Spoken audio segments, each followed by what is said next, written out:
So what are we going to do to help our kids with all these challenges? This is a big team effort.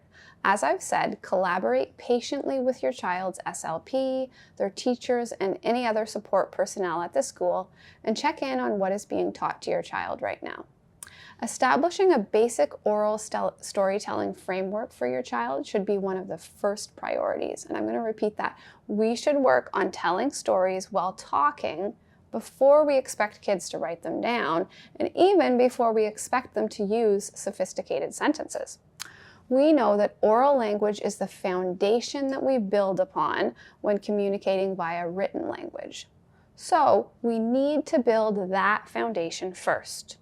We want our kids to start by recognizing the main parts of a story. We can introduce the concept of characters, setting, problem, and solution at a very early age. It's also never too late to take a step back and talk about this structure or framework. I have students in middle and high school who benefit from using this approach. As you're reading together, watching shows, or even just talking about your day, mention the different parts of the story explicitly using words like setting, characters, problem, and solution.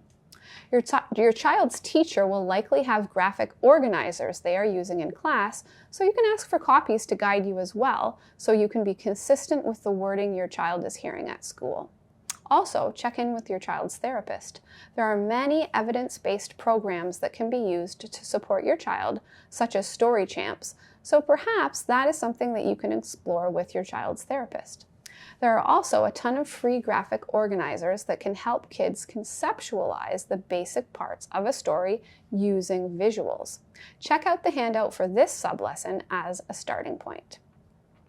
We have research that demonstrates that when kids develop oral narrative skills, this can help improve written narratives. It's actually a lot easier to work on storytelling just with talking first, because we don't have to factor in spelling, motor issues with pencil grasp, and all that stuff, and kids tend to be more willing to engage when it's just talking.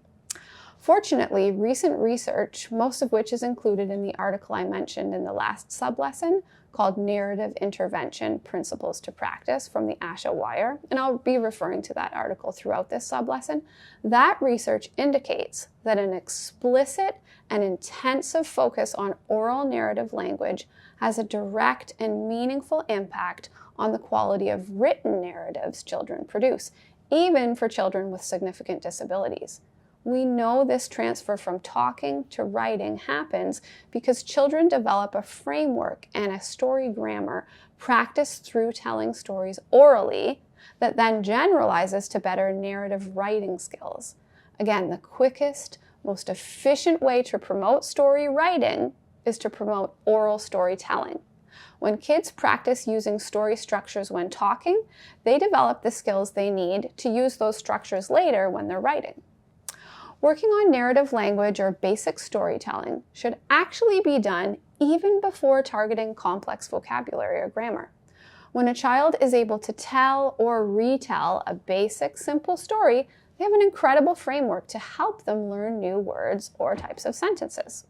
Stories are fantastic contexts to learn new skills.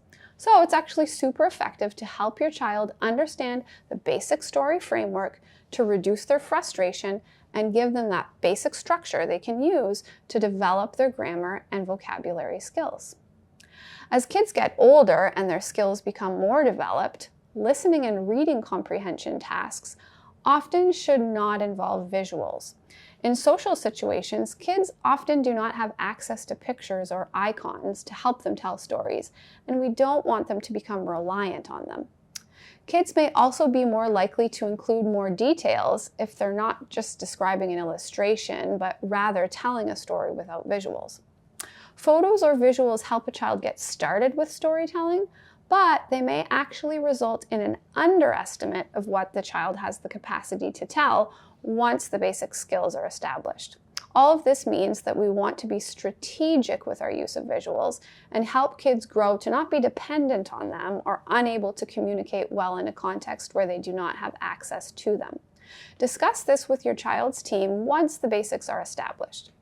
We will talk more about narrative language in social contexts in Module 6, Sublessons 7 and 8.